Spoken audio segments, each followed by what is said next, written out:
ಬೇಟೆಗಾರರ encounter ಬಗ್ಗೆ CM DK Shivakumar react ಮಾಡಿದ್ದಾರೆ. ಕಾಡಿನಲ್ಲಿ ಹೀಗೆ ಆದಾಗ ಆತ್ಮರಕ್ಷಣೆಗೆ ಶೂಟ್ ಮಾಡಲಾಗುತ್ತೆ.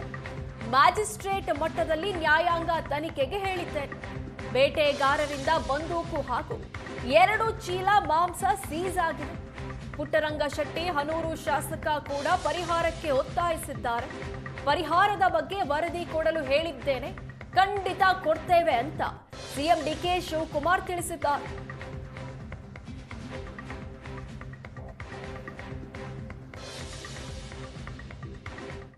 ಅವ್ರಿಗೆ ಎಲ್ಲ ವಿಚಾರನೂ ಎಲ್ಲರಿಗೂ ತಿಳಿಸಕ್ಕಾಗಲ್ಲ. ಏನೇನು ಸತ್ಯ ಇದೆ ಎಲ್ಲ ನನಗೂ ಬೆಳಗ್ಗೆ ಅಷ್ಟೊತ್ತಿಗೆ ಮಾಹಿತಿ ಬಂತು. ನನ್ನಲ್ಲೂ ಕೂಡ ಎಲ್ಲ ದಾಖಲೆಗಳು ನನಗೆ ತಿಳಿಸಿದ್ದಾರೆ. ಅರಣ್ಯ ಇಲಾಖೆಯವರು ಬಂದು ಕಂಪ್ಲೀಟ್ ಫಸ್ಟ್ ಹ್ಯಾಂಡ್ ಇನ್ಫಾರ್ಮೇಶನ್ ನನಗೆ ತಿಳಿಸಿದ್ದಾರೆ. ಅವರು ಬಂದೂಕ ಸೀಸ್ ಆಗಿದೆ, ಆಮೇಲೆ ಮಾಂಸ 2 ಚೀಲ ಮಾಂಸ ಎಲ್ಲ ಕೂಡ ಸೀಸ್ ಆಗಿದೆ. ಕಾಡು ಪ್ರಾಣಿಗಳ ಮಾಂಸ ಎಲ್ಲ ಸೀಸ್ ಆಗಿದೆ. ಒಬ್ಬರು ಎಸ್ಕೇಪ್ ಆಗಿದ್ದಾರೆ, ಅದು ನಮ್ಮ ಆಫೀಸರ್ಸ್ ಹೇಳಿದ್ದು. ಇನ್ನು ಕೆಲವೆಲ್ಲ ಮಾಹಿತಿ ಎಲ್ಲ ಬರ್ತದೆ, ಕೆಲವೆಲ್ಲ ಇನ್ಫಾರ್ಮೇಶನ್ ಎಲ್ಲ ತೆಗೆದುಕೊಳ್ತಾ ಇದ್ದಾರೆ. ಕಾಡಿನಲ್ಲಿ ಯಾರು ಈ ಥರ ಆದ ಎನ್ಕೌಂಟರ್ಗೆ ಅವರ ರಕ್ಷಣೆಗೆ ಅವ್ರ ಕಡೆಗೂ ನಮ್ಮ ಅರಣ್ಯ ಸಂಬಂಧಿಯವ್ರಿಗೂ ಕೂಡ ಅವರು ಶೂಟ್ ಮಾಡಿದ್ದಂಥ ಮಾಹಿತಿಯನ್ನು ಅವರು ದೊರಕಿಸ್ಕೊಡ್ತಾರೆ. ನಾನು ಅದಕ್ಕೆ ಒಂದು ಜುಡಿಷಿಯಲ್ ಎನ್ಕ್ವೈರಿ ಕೂಡ ನಮ್ಮ ಮ್ಯಾಜಿಸ್ಟ್ರೇಟ್ ಮಟ್ಟದಲ್ಲಿ ಒಂದು ಎನ್ಕ್ವೈರಿ ಕೂಡ ಈಗಾಗಲೇ ನಾನು ಹೇಳಿದ್ದೇನೆ, ಪ್ರಾರಂಭ ಆಗ್ತದೆ. ಪರಿಹಾರ ಬೇಕು ಅನ್ನೋದು ಕೂಡ ಪುಟ್ಟರಂಗ ಶೆಟ್ಟರ ಮತ್ತು ಸ್ಥಳೀಯ ಶಾಸಕರು ಮಂಜುನಾಥ್ ಅವರ ಒತ್ತಡ ಕೂಡ ನನ್ನಲ್ಲಿತ್ತು. ಅದಕ್ಕೆ ಅವ್ರಿಗೆ ಯಾವ ಪರಿಹಾರ ಕೊಡೋಕ್ಕೆ ಸಾಧ್ಯ, ಎಷ್ಟು ಕೊಡೋಕ್ಕೆ ಸಾಧ್ಯ ಅಂತೇಳಿ ಅವ್ರಿಗೆ ನನಗೆ ಒಂದು ವರದಿ ಕೊಡಿ ಅಂತ ಹೇಳಿದ್ದೀನಿ. ಖಂಡಿತ ಒಂದಷ್ಟು ಪರಿಹಾರ ಕೊಡ್ತೀನಿ.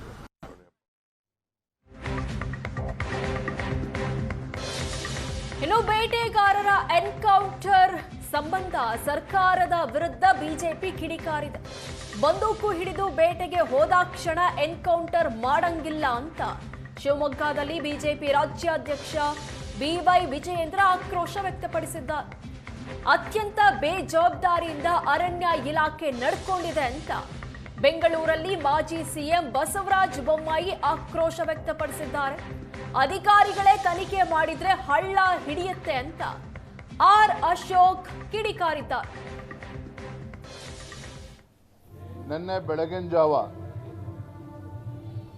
ಚಾಮರಾಜನಗರ ಜಿಲ್ಲೆಯ ಹನೂರು ತಾಲೂಕಿನಲ್ಲಿ ಏನು 3 ಕಾಡಿನೊಳಗೆ ಬೇಟೆಗೆ ಹೋಗಿದ್ರು ಅಂತೇಳಿ ಅವ್ರನ್ನ ಎನ್ಕೌಂಟರ್ ಮಾಡಿರುವಂಥದ್ದು. ಇದು ಖಂಡಿತ ಯಾರೂ ಕೂಡ ಒಪ್ಪೋದಕ್ಕೆ ಸಾಧ್ಯ ಇಲ್ಲ. ಅದು ನಾನು ಖಂಡಿಸ್ತೇವೆ.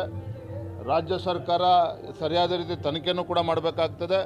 ಮತ್ತು ಏನು 3 ಜನ ಪ್ರಾಣವನ್ನು ಕಳೆದುಕೊಂಡಿದ್ದಾರೆ ಎನ್ಕೌಂಟರ್ನಲ್ಲಿ, ಅವ್ರಿಗೆ ಸೂಕ್ತ ಪರಿಹಾರವನ್ನು ಕೂಡ ರಾಜ್ಯ ಸರ್ಕಾರ ಕೊಡಬೇಕಾಗ್ತದೆ. ಭಾಳ ಮುಖ್ಯವಾಗಿ ಇಲ್ಲಿ ಏನು ಅಂತೇಳಿದರೆ, ಯಾರಾದರೂ ಬೇಟೆಗೆ ಹೋಗಿದ್ದಾರೆ ಅಂತೇಳಿದರೆ ಒಂದೇ ಸಲ ಎನ್ಕೌಂಟರ್ ಮಾಡೋದಕ್ಕೆ ಎಲ್ಲೂ ಕೂಡ ಅವಕಾಶಗಳಿಲ್ಲ. ಇದು ಮಾಡಿರ್ತಕ್ಕಂಥದ್ದು ಖಂಡಿತ ಇದು ಸರಿಯಲ್ಲ, ಇದು ನಾವು ಖಂಡಿಸ್ತೇವೆ. ವಿರುದ್ಧ ಮತ್ತು ಹೇಳಪ್ಪ ಫಾರೆಸ್ಟ್ ಅಧಿಕಾರಿಗಳ ವಿರುದ್ಧ ಮತ್ತು ಅವ್ರ ಕಚೇರಿಯಲ್ಲಿ ಧ್ವಂಸ ಮಾಡುವಂಥ ಕೆಲಸ ನ್ಯಾಚುರಲಿ ಅದಾಗಿದೆ. ಸರ್ಕಾರ ಎಚ್ಚೆತ್ಕೋಬೇಕು. ಕೂಡಲೇ ಅವ್ರನ್ನ ಎಲ್ಲರನ್ನೂ ಕೂಡ ಸಸ್ಪೆಂಡ್ ಮಾಡಬೇಕು ಮತ್ತು ಇಂಡಿಪೆಂಡೆಂಟ್ ಕೋರ್ಟ್ ಸೂಪರ್ವೈಸ್ಡ್ ಒಂದು ತನಿಖೆ ಆಗಬೇಕು. ಕೋರ್ಟ್ ಸೂಪರ್ವೈಸ್ಡ್ ಒಂದು ಎಷ್ಟೋ ಕಡೆ SIT ಮಾಡ್ತಾರೆ, ಇದಕ್ಕೆ ಯಾಕೆ ಒಂದು SIT ಮಾಡಬಾರ್ದು? ಅದು ಕೋರ್ಟ್ ಮಾನಿಟರ್ಡ್ SIT ಆಗಬೇಕು. ಆ್ಯಂಡ್ ಇಂಡಿಪೆಂಡೆಂಟ್ ತನಿಖೆ ಆದರೂ ಮಾತ್ರ ಸತ್ಯ ಹೊರಗೆ ಬರ್ತದೆ. ಅದರ್ವೈಸ್ ಪೊಲೀಸ್ ಆಗಿರ್ಬೋದು, ಅರಣ್ಯ ಇಲಾಖೆ ಸಿಬ್ಬಂದಿ ಆಗ್ಬೋದು, ಮೊದಲು ಎಚ್ಚರಿಕೆಯನ್ನು ಕೊಡಬೇಕು, ಬಂಧಿಸಬೇಕು. ಅಥವಾ ಫೈರಿಂಗ್ ಮಾಡೋದಾದ್ರೂ ಕೂಡ ಕಾಲಿನ ಭಾಗಕ್ಕೆ ಫೈರ್ ಮಾಡಬೇಕು. ಇದು ಸಾಮಾನ್ಯವಾದಂಥ ರೂಢಿ. ಈಗ ನೇರವಾಗಿ ಎದೆಗೆ ಗುಂಡಿದೆ ಅಂತೇಳಿ ಅವರ ಕುಟುಂಬಸ್ಥರು ಆಪಾದನೆಯನ್ನು ಮಾಡ್ತಾ ಇದ್ದಾರೆ, ನಾಗರಿಕರು ಆಪಾದನೆ ಮಾಡ್ತಾ ಇದ್ದಾರೆ.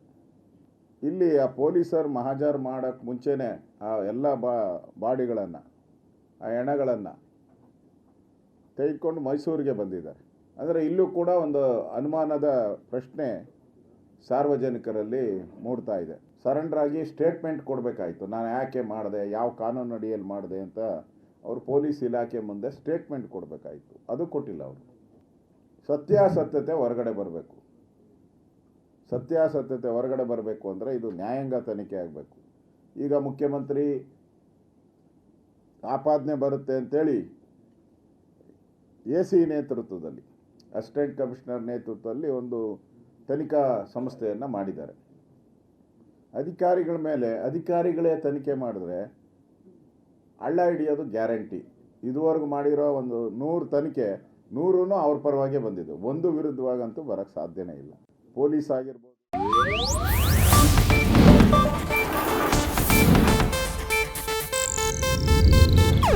ಇದು ಏಷ್ಯಾನೆಟ್ ನ್ಯೂಸ್ ನೆಟ್ವರ್ಕ್ ಪ್ರಸ್ತುತಿ.